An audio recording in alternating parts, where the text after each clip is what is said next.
کہ جو شخص سورہ انبیاء کی تلاوت کو اپنا وطیرہ بنا لے گا، مسلسل تلاوت کرتا رہے گا، وہ جنت میں نبیوں کا ساتھی ہوگا، یعنی انبیاء کے ساتھ وہ مشہور ہوگا۔ اور فرماتے ہیں کہ ہرن کی جھلی پر لکھ کر اگر سینے پہ رکھا جائے تو سینے کا درد جو ہے وہ ختم ہو جائے گا۔ جب امام زمانہ عجل اللہ فرجہ الشریف ظہور فرمائیں گے تو ان کے فیصلوں کا انداز کیا ہوگا، یعنی وہ کس طرح سے فیصلہ کریں گے، تو امام علیہ السلام نے ان کا جواب بھی لکھا۔ اعوذ باللہ من الشیطان اللعین الرجیم، بسم اللہ الرحمن الرحیم۔ آج ہم سورہ مبارکہ الانبیاء کی فیوز و برکات، فضائل اور اہمیت کو بیان کریں گے۔ یہ مکی سورہ ہے، مکہ میں نازل ہوا اور 112 آیات پہ مشتمل ہے۔ سورہ مبارکہ انبیاء میں تقریباً 28 موضوعات پہ گفتگو کی گئی ہے۔ سب سے پہلے بتایا گیا ہے کہ خدا کے افعال عبث نہیں، یعنی بیکار نہیں ہے، خدا کے کوئی کام بھی ہیں جو حکمت سے خالی نہیں ہے۔ تمام انبیاء مرد تھے، یعنی خواتین انبیاء نہیں بنی۔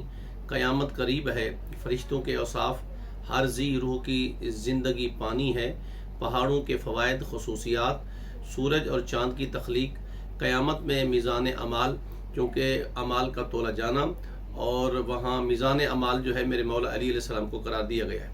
حضرت ابراہیم علیہ السلام کی بت شکنی، حضرت ابراہیم علیہ السلام کا آگ میں جانا، آگ کا گلزار ہونا، حضرت داؤد اور سلیمان کے فیصلے، حضرت لوط کا واقعہ، حضرت نوح علیہ السلام کے واقعہ کی طرف اشارہ، ذوالنون کی دعا اور شکم ماہی سے نجات، حضرت زکریا علیہ السلام کی طرف اشارہ، یاجوج ماجوج آزادی کے بعد ہر سمت پھیل جائیں گے، حضرت ایوب علیہ السلام کا امتحان، حضرت یونس کی تسبیح، حضرت زکریا علیہ السلام کی دعا، نیکوکاروں کا مکمل اقتدار، اور خاتم الانبیاء رحمت للعالمین کا تذکرہ۔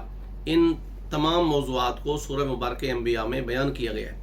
جب ہم ان کے فضائل کی جانب آتے ہیں تو 3-4 روایتیں انتہائی مشہور ہیں۔ سرکار دو عالم حضرت محمد مصطفیٰ صلی اللہ علیہ وآلہ وسلم ارشاد فرماتے ہیں کہ جو شخص سورہ مبارکہ انبیاء کی تلاوت کرے گا، فرماتے ہیں خداوند کریم اس کے حساب کتاب میں آسانی پیدا کر دے گا، یعنی بروز معاشر انتہائی آسانی ہوگی جس دن انسان نفس نفسی کے عالم میں ہوں گے۔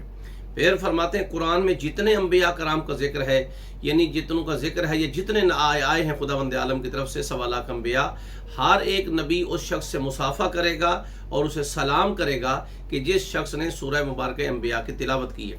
امام جعفر صادق علیہ السلام ارشاد فرماتے ہیں کہ جو شخص سورہ انبیاء کی تلاوت کو اپنا وطیرہ بنا لے گا، مسلسل تلاوت کرتا رہے گا، وہ جنت میں نبیوں کا ساتھی ہوگا، یعنی انبیاء کے ساتھ وہ مشہور ہوگا، اور دنیاوی زندگی میں یہ برکت ہوگی کہ وہ باروب شخص ہوگا، یعنی جس محفل میں جائے گا، جس خاندان میں جائے گا، جن افراد میں جائے گا، ان کے درمیان ان پہ ان کا روب بیٹھ جائے گا۔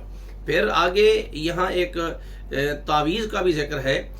عام طور پہ کہا جاتا ہے کہ جناب اس کو 3 دن بخار نہیں ہوتا اور چوتھے دن بخار ہو جاتا ہے۔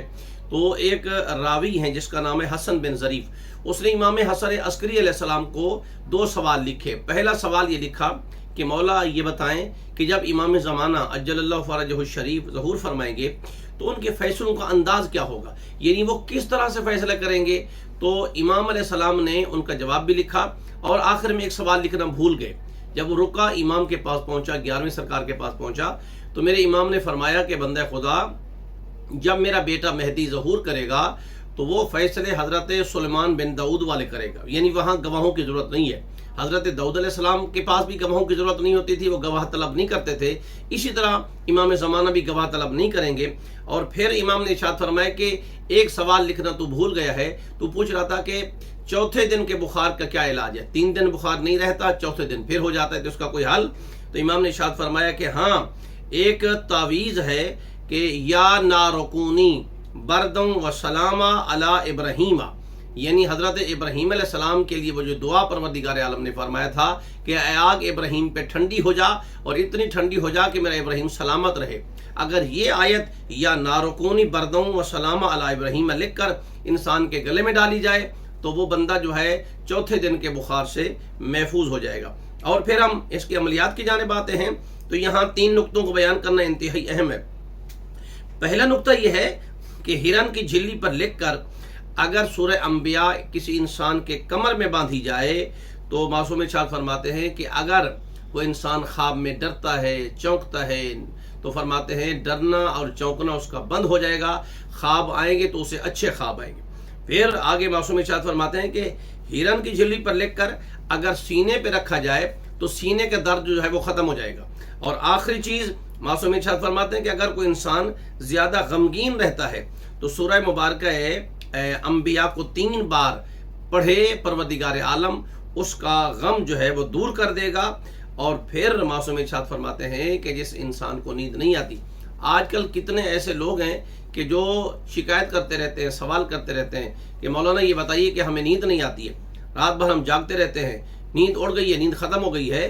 تو معصوم فرماتے ہیں کہ یہ چونکہ وارثان قرآن کا تذکرہ ہے، وارثان قرآن کا حکم ہے کہ قرآن کا سہارا لیں، اللہ کے کلام کا سہارا لیں۔ اور بالخصوص آج کی اس مختصر ہم اس ویڈیو میں جو بتا رہے ہیں کہ سورہ مبارکہ انبیاء کو 3 بار ڈیلی تلاوت کریں یا 1 بار تلاوت کریں یا اس کا نقش لکھ کر گلے میں ڈالیں، تو یہ بے خوابی کی کیفیت جو ہے یہ بھی درست ہو جائے گی، ٹھیک ہو جائے گی۔